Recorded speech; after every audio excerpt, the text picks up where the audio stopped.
Well, we have got one of the weirdest parables today, but it's often difficult to understand. So let's read and see what we can make of it.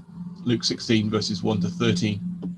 Jesus told his disciples there was a rich man whose manager was accused of wasting his possessions.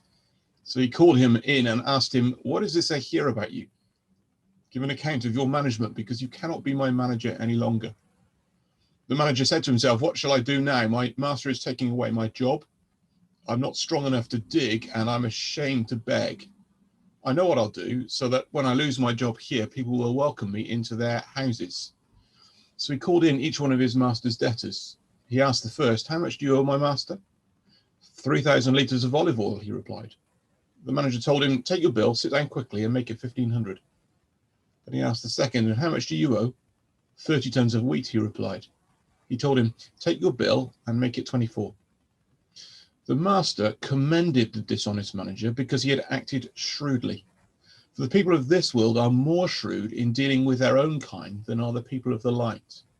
I tell you, use worldly wealth to gain friends for yourselves, so that when it is gone, you'll be welcomed into eternal dwellings.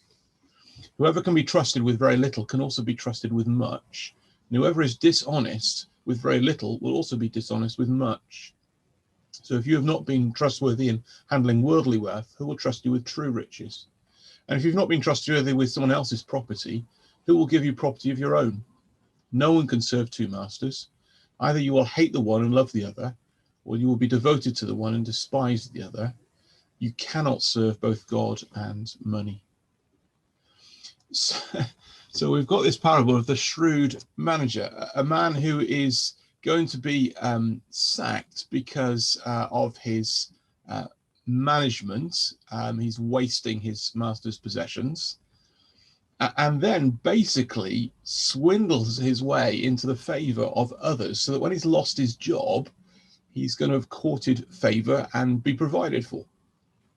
And remarkably, the master commends the dishonest manager. So there's no hiding that what he's done is completely wrong. He's been dishonest, but he's acted shrewdly. The manager admires the way he's seen what's coming, and he's done the best he can with the situation he's got to prepare a future for himself.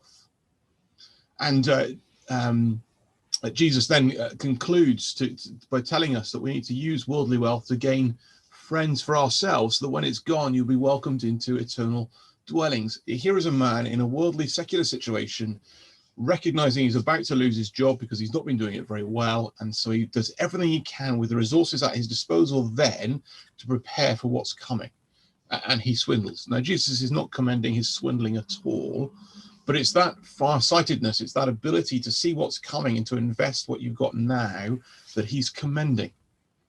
Jesus is telling us, use what you have for the future. Now, he's very clear then in verses 10 and 11 and 12 that dishonesty has no place for the Christian. In fact, dishonesty does not prepare for the future in any shape or form, because the future is a judgment day when the God who sees all, when what's been done in secret will be exposed and given account for. So clearly, dishonesty is not going to help prepare for the future. It's this mindset, though. How can we best use what we've got now for the future? And Jesus concludes in verse 13 by giving us the choice between two masters. You can't serve both. You either hate the one or love the other, or love the one and hate the other. And the choice is between God and money. And I think in essence it boils down to this. Are you using your money to serve God, or are you using God to serve your money?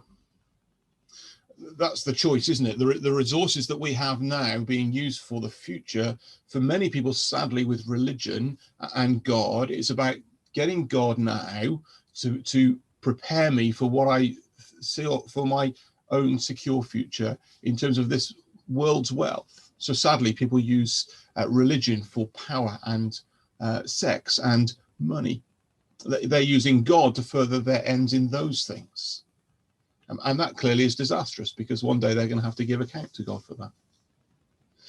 So the challenge comes to us, though. Are we using our money to serve God? Are we investing what we've got now in terms of our homes and our disposable income, and our hospitality and our time? Are we using those resources that we've got now to invest in the things that are going to prepare us best for the future?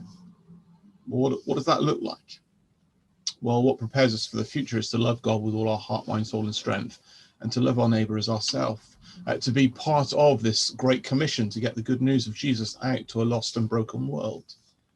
So, as we saw, I think yesterday, in terms of hospitality, are we using our finances to open our homes and to share our time and resources with others, to get alongside, to show love and kindness, and to share the love of Jesus as we do that? Are we using our finances to invest in gospel ministry, to get the word out? Is that how we're using our resources?